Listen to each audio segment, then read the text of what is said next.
السلام علیکم ورحمۃ اللہ وبرکاتہ۔ قیامت آنی ہے اور قیامت قریب آتی چلی جا رہی ہے۔ ایک قیامت وہ ہے جس سے پوری دنیا تباہ ہو جائے گی، ایک قیامت وہ ہے جو انسان کی اپنی موت ہے۔ آپ صلی اللہ علیہ وسلم نے فرمایا من مات فقط قامت قیامتہ، جو آدمی مر گیا اس کی قیامت تو گویا کہ قائم ہو گئی۔ اب یہ تو اپنی قیامت ہے اور ایک پوری دنیا کی تباہی ہے۔ قیامت جب آئے گی تو اس سے پہلے کچھ نشانیاں ہوں گی، وہ نشانیاں چھوٹی بھی ہیں اور بڑی بھی ہیں۔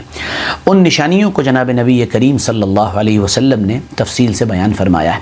وہ نشانیاں جن کا ذکر آپ صلی اللہ علیہ وسلم نے کیا ہے، ان میں ایک بڑی اہم نشانی اور بڑی عجیب و غریب نشانی میں آپ کے سامنے نقل کر رہا ہوں، پھر اس پر تھوڑی سی تفصیلی بات کریں گے۔ اور وہ نشانی یہ ہے، ترمذی شریف کی حدیث ہے، میں آپ کو پڑھ کر سناتا ہوں۔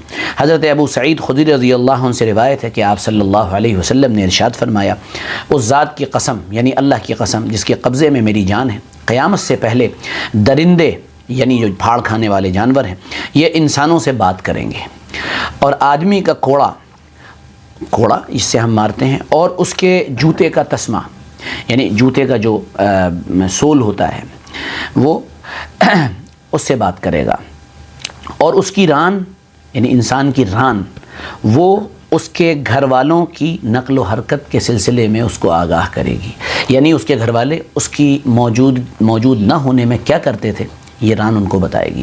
یہ حدیث ترمذی شریف میں موجود ہے، اس کا نمبر 2181 ہے۔ امام احمد بن حنبل نے اسے نقل کیا ہے، 105 جلد نمبر 3 البدایہ والنہایہ کے اندر موجود ہے۔ امام حاکم نے اسے نقل کیا ہے، اور البانی رحمۃ اللہ علیہ نے السلسلۃ الصحیحہ جو ان کی کتاب ہے اس میں 122 نمبر پہ اس کو نقل کیا ہے۔ تو گویا کہ یہ حدیث صحیح ہے۔ اب اس حدیث کا مطلب کیا ہے، یہ بڑا انٹرسٹنگ ہے۔ پہلی بات تو یہ ہے اس سلسلے میں کہ نارملی بہت سے لوگ جو آج کی چکا چوند سے اور آج کی باتوں سے مروب ہو جاتے ہیں، آج کے دانشوران سے روب کھا جاتے ہیں، وہ اس طرح کی باتوں کی تعویل کرتے ہیں، یعنی گھما پھرا کے اسے پیش کرتے ہیں۔ ان کا ماننا یہ ہوتا ہے کہ اس میں آپ صلی اللہ علیہ وسلم نے جو باتیں فرمائی ہیں اس میں کچھ اشارات فرمائے ہیں۔ مثال کے طور پر وہ یہ کہتے ہیں کہ جہاں تک ان چیزوں کے بات کرنے کا تعلق ہے جو جمادات ہیں یعنی جمی ہوئی ہیں، تو اس سے مراد یہ ہے کہ ریڈیو بات کرے گا، ٹیلی فون بات کرے گا، الیکٹرانکس جو ایجادات وغیرہ ہیں یہ سب بات کریں گی، اور ان کا بات کرنا ہی دراصل آپ صلی اللہ تعالیٰ علیہ وسلم کی بتائی ہوئی ان نشانیوں کا اصل مدعا ہے۔ لیکن یہ بات درست نہیں ہے۔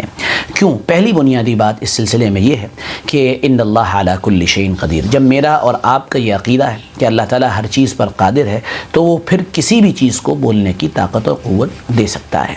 تو یہ بات سمجھ لینی چاہیے۔ دوسری بات، یہ بات بالکل صحیح ہے کہ وہ چیزیں جو جمی ہوئی ہیں، جو فکسڈ ہیں، وہ یا جن کو ہم جمادات کہتے ہیں یا جانور وغیرہ جو ہوتے ہیں، ان کا بولنا خلاف فطرت ہے، یعنی نیچرلی یہ بولتی نہیں ہے، لیکن یہ خلاف قدرت نہیں ہے، یعنی اللہ کی قدرت میں سب کچھ داخل ہے۔ اللہ تعالیٰ سب کچھ کر سکتا ہے۔ قیامت کے حالات میں کیا ہم نہیں پڑھتے ہیں قرآن پاک میں اللہ تعالیٰ نے ارشاد فرمایا یوم تشہد علیہم السنتہم وایدیہم وارجلہم، کہ اس دن ان کے خلاف ان کی زبان، ان کے ہاتھ اور ان کے پیر گواہی دیں گے۔ سورہ نور کے اندر یہ آیت موجود ہے، آیت نمبر 24 ہے۔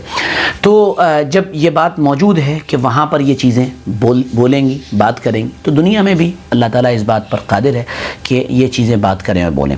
لیکن جو لوگ اس بات پر بضد ہیں اور یہ کہتے ہیں کہ نہیں، اس سے مراد وہی ہے جو ہم نے بتایا، ریڈیو، ٹیلی فون، الیکٹرانکس آئٹم وغیرہ ہیں، ان سے کچھ باتیں جو ہے ہماری مؤدبانہ ان کے سامنے پیش کی جا رہی ہیں۔ اور وہ مؤدبانہ باتوں میں پہلی بنیادی بات یہ ہے کہ حدیث پاک میں ران یہ جو ران ہوتی ہے اس کے بات کرنے کا تذکرہ ہے۔ حالانکہ اگر آپ الیکٹرانکس کی بات کریں یا آپ کسی بھی چیز کی بات کریں تو ظاہر سی بات ہے ران یہ الیکٹرانکس کے اندر نہیں آتی ہے، تو پھر اس ران کے بولنے کا کیا مطلب ہوا؟ آپ اس کی کیا توجیہ کریں گے، کیا تعویل کریں گے، کیا تشریح کریں گے، کیا ایکسپلینیشن دیں گے؟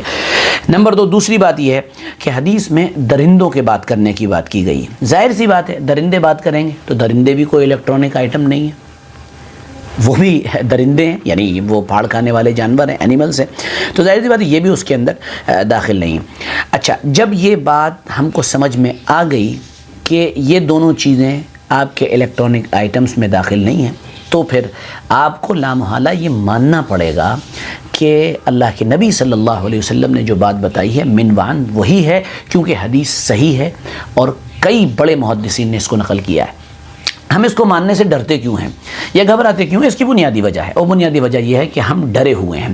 نمبر 2، دوسری بات، ہمارے ایک اور بہت بڑی بنیادی وجہ یہ ہے کہ ہم یہ نہیں جانتے ہیں کہ نالج کا مطلب علم کے حاصل ہونے کا یقینی ذریعہ کیا ہے۔ آپ دو باتوں کو الگ الگ کریں، ایک علم کے حاصل ہونے کا ذریعہ، ایک یقینی علم کے حاصل ہونے کا ذریعہ، یہ دونوں الگ الگ چیزیں ہیں۔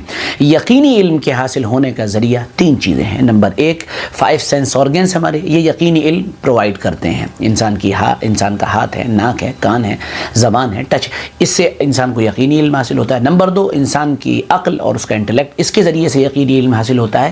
اس کو دنیا مانتی ہے، اور اسلام ایک چیز اس میں اور ایڈ کرتا ہے، اور وہ یہ ہے کہ خبر کے ذریعے سے ملنے والا علم بھی یقینی علم ہے، اور اس کے ذریعے سے جو اطلاع ہمیں ملے گی وہ یقینی ہوگی۔ بس بات یہ ہے کہ خبر دینے والا صحیح ہو اور اس کا نریشن صحیح ہو۔ جب یہ دونوں چیزیں صحیح ہوں گی تو وہ بات بھی صحیح ہو جائے گی۔ اور یہ کوئی اسلام کی بیان کی ہوئی چیز نہیں ہے، پوری دنیا خبروں پہ چل رہی ہے۔ ڈیوڈ ہیوم جو ملحدین کا، ایتھیزم کا گویا کہ پیغمبر تھا، ایتھیسٹ کا پیغمبر گویا کہ اسے مانا جاتا ہے، اس نے خود اپنی رائٹنگز میں اس بات کا اعتراف کیا ہے، اس بات کو مانا ہے کہ ہاں خبر کے ذریعے بھی یقینی علم مل سکتا ہے۔ اور قرآن ہمارے پاس سچی خبر ہے، احادیث مبارکہ جو صحیح الاسناد ہیں، صحیح سلسلے سے ہم تک پہنچی ہیں، وہ صحیح خبریں ہیں، تو پھر ان کو ماننے میں کوئی حرج نہیں ہونا چاہیے۔